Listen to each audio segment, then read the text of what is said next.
I'm Derek Kessinger, I'm Quinn Marchman. and this is the first episode we're going to release of this podcast we've been doing for 3 months and not sharing. Yeah, I, it's I a think beautiful day in 2019.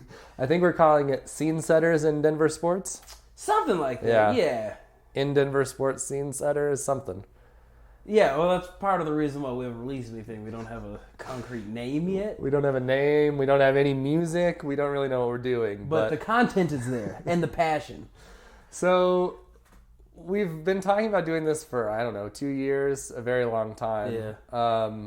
Sort of what are your thoughts around why do you want to do a sports podcast? Well, I mean, for me, dude, like, the older I get, there are the things that you have to care about, and then there's the things you have the privilege of caring about. And there's more things in column A than column B now.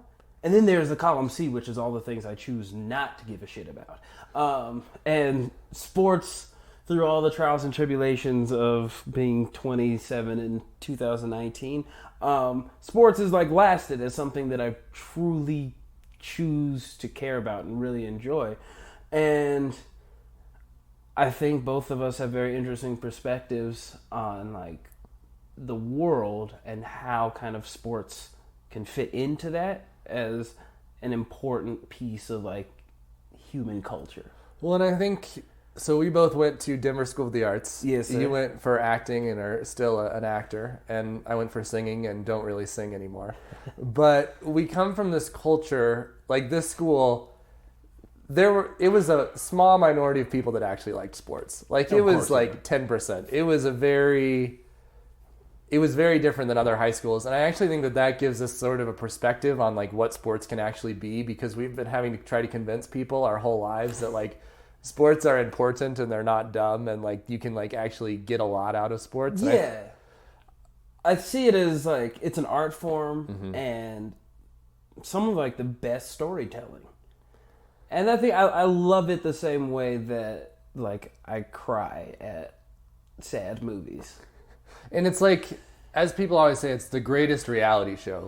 You don't know what's going to happen. It's one of the few things in life that there are very few consequences for what happens in it, but anything could happen. Yeah, that's a good way to put it. I always think about the Super Bowl a few years ago where there was a blackout in the middle of the Super Bowl, and it was this is the biggest event of the year. And in the middle of the Super Bowl, there's going to be a blackout that completely changes the course of that game. Yeah, and then, it's not just, oh, wow, this tens of $1 million, $100 million production just had a huge fuck-up. But also, the small intricacies of how that affects the people on the field.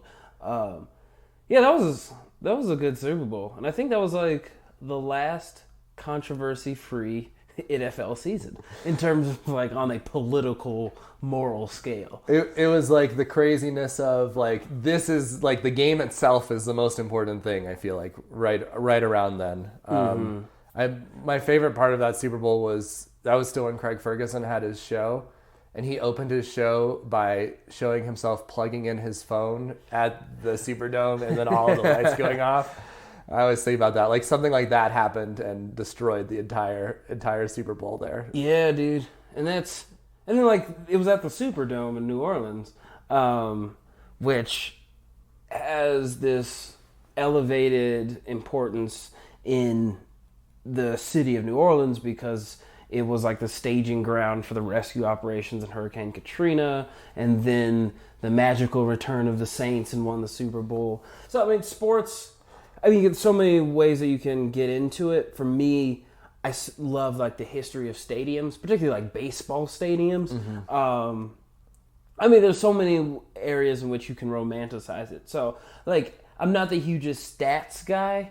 There's some people who love sports for the numbers aspect. And for me, it is really just all of the storylines. And as you put it great, it's that doesn't have too much consequence, but anything can happen, and it can feel whoa, because we're sitting talking today after waking up yesterday to some screwy Denver Broncos news. What? And the fact that the more sports you follow, the more times you get to have those experiences in the course of a year. Well, and bringing it back to that, so obviously we're recording this right after the Broncos traded for Joe Flacco. that Super Bowl at the Superdome was the Baltimore Ravens beating the San Francisco 49ers with Kaepernick as their quarterback. Yeah. And so, like, those are the things that really are interesting to us. Like, I have done a lot of sports journalism. I've covered all of the teams, been in all of the locker rooms from time to time, and I'm not doing that right now. And it's sort of a chance for us to reset and really look at what storylines do we care about. We're much less about, like, trying to predict what's going to happen. Like, we'll definitely talk about that, but you won't hear, like, us like being like, this is going to be the score of the game. It's more like, these are the things that we find interesting in this, and these are the things that we think anyone can get involved in who likes stories, not just sports. Yeah, I think my impetus for doing this is explaining to my girlfriend who loves like Downton Abbey British dramas how sports is so much like those shows. Yeah. And I think that we'll play with those themes and sort of talk about the way the world works around that and bring in people. Like, we definitely want to have guests at times and try some different things. So this is definitely an experiment that we've been working on for a while, and this is the first time we're going to release some of that content. So stay with us on that journey. So on top of the Nuggets' big victory last night against the Kings, Isaiah Thomas returned to the NBA court, first time for the Nuggets. How do you feel about his performance and sort of where he fits in going forward? Well, yeah, man, to set the scene, Isaiah Thomas has been one of the most interesting secondary storylines in the league in the past several years. In 2016, he put the Boston Celtics on his 5'8" shoulders and took them deep into the playoffs, nearly beating the LeBron Cavaliers to go to the finals. It was super emotional. His sister had died.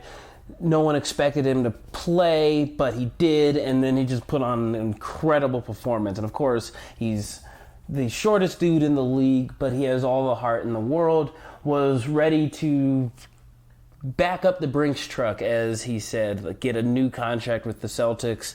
But then he got hurt. He was already hurt going into the series, but with his incredible performance, hurt himself more, lost all of that money, the potential to sign a big $100 million contract, was traded to the Cavaliers and then subsequently traded to the Lakers. And because LeBron was blaming him for how bad the Cavs were doing. Like, he was one of the problems LeBron saw. So he got traded to the Lakers. Of course, as mob boss LeBron, he decided to change the entire face of the Cavaliers halfway through the season. Thomas traded to the Lakers. LeBron gets signed by the Lakers, and then Isaiah gets cut. Yeah. Oh, jeez. Dude, yeah. So the dude has had a very tumultuous time in the league and ended up with the Nuggets, his former coach from Sacramento, Mike Malone, on a vet minimum, prove it type deal. But he's been hurt this whole season, but has really demonstrated his value as the $2 million cheerleader for the Nuggets, in that the dude is super vocal. Definitely, for better or for worse, the Napoleon complex comes into play, but he's just been hyping up the very young roster of the Nuggets and took the court for the first time, rocking the Nuggets blue, yellow, and red, our new colors. And white, and a navy, and the 12 colors of the Nuggets. Yeah, right. It looks clean. It was awesome to see him come out, and still he's like a media darling in that the national press looked at the Nuggets-Kings game that they never would have because of Isaiah Thomas's 13 minutes. How do you think he played? I mean, I think, in a limited role, he played pretty well. He hit a couple threes. I saw a couple nice passes. I think he only played 13 minutes. I think it's going to be interesting to see how he fits into that. The one thing, and I want to get your opinion on this, after the game, they asked how he felt like he fit into the team, and he said he felt like his job was to stand out, not to fit in, which was the exact opposite thing that Millsap said last year. Millsap said he felt like he needed to fit into the team. And I was just like, what are your thoughts on like having that kind of personality on this roster that is so much about everybody gets to touch the ball. Well, I mean, I'll first just say what a basic Instagram quote that is. No, I'm not here to fit in, I'm here to stand out. That plays into the personality that got him into the league. For his entire life, he was always discounted because he was too small to play the game, but he carried such a bigger character on the court that has gotten him to where he is. So I don't begrudge him for it. Fact is, he only can be so much of a contributor with how many guards that we have on the team, how much the system plays. And even last night, he played like a system dude. He's not going to be... I don't think there's a space for him to be checking up 15 shots per game. Even when Jokic, our new damn near MVP, definite all-star, even when he's putting up 15 shots in a game, you're like, okay, well, he's choosing to take over. No one has that expectation of Thomas, and it's just, there's no way that's going to be allowed of him. So I take that quote as that's the personality, that's why you want him on the team. But production-wise, if he can be a 10 points, 5 assists guy for the rest of the season, it really helps a Nuggets team that is really struggling on the offensive end, especially getting threes to fall. Well, and I think the other thing is, I mean, Gary Harris hasn't been healthy most of the year, and so he slots in there nicely.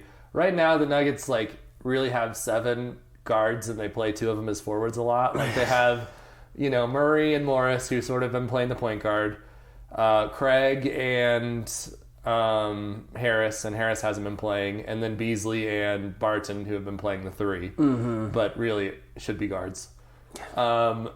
And so he's that 7th guy right now. I think he can take some of Craig's minutes, I think he could be a good game situation, like a game where you're going to be in a shootout. You put him in there. Yeah. On games where Craig is there for the defense, he can play in there. But also, if you can limit Murray and Harris's minutes in some of these back-to-backs or lesser games, that is a huge benefit for them. And then you have another guy who can go on the court and you can guarantee he'll make a shot, which is good. You need more of those guys, especially, you could see him playing if they played a 3 guard and didn't play Barton in an overtime situation where Barton wasn't shooting well.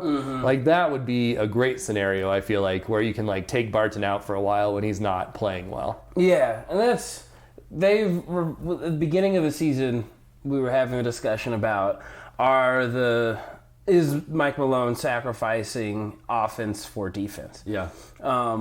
That theory has been pretty thoroughly debunked, in that the Nuggets have just been terrible guarding the perimeter 3, and so you're not losing anything by putting Isaiah Thomas, who's definitely the largest defensive liability. You're not losing anything with him on the court because nobody is playing good defense. Even I didn't get to watch most of the game, but in the highlights, you just saw the guards just swimming in deep waters, trying to stay on their man and close out in the corner 3, but anywhere on the perimeter. Barton can't do it. Malik Beasley has been one of the best surprises of the last month and a half or so, in that the dude is just a baller when it comes to offensive production, but he looks so lost out there on the defensive end. So, yeah, I'd really like what Thomas has to offer. Situationally, still, as good of a cheerleader he's been on the bench, being able to be that on the court could be really, really lethal. Coming out of a much-needed All-Star break, the team will finally be mostly healthy. If we can get Gary Harris back into a defensive rhythm, that'll take a lot of pressure off the guys who just can't play defense yet. Even Jamal Murray, who he's got the motor, he can be a dog on the court. He just doesn't have those defensive skills. So if we could have Gary Harris be the defensive guard, then we have a lot of different tools that can be played with involving Thomas and the rest of the guys. So basically, I don't think either of us think it's that big a deal. I don't think it's that big a deal. It's not going to change the world. But there might be one game against, like, who's a team that we don't care about? Like I said, the West has become really a dogfight, which is really awesome. But let's say the Mavericks. There might be a game where Isaiah Thomas just decides to take over. I would make the prediction that there's one 30-point game in Isaiah Thomas's career with the Nuggets, and I'd love to see that happen in a game where just no one else is able to step up. He'll be that dude. The other thing that I think is so key for them is he now gives them two guys who have playoff experience, him and Millsap. Yeah. And so when you get into a playoff series, you could see a game where the Nuggets haven't gotten up to the moment where he could come in and really be a stabilizing force that maybe other guys are better players most of the time, but maybe for the playoffs, Isaiah gives them a way to sort of push through some of those series. Yeah, the way it's shaping up, dude, it doesn't matter who the Nuggets are going to play in the playoffs. It's going to be a fight because no team looks like they can challenge the Warriors, but every team looks like they can challenge one another.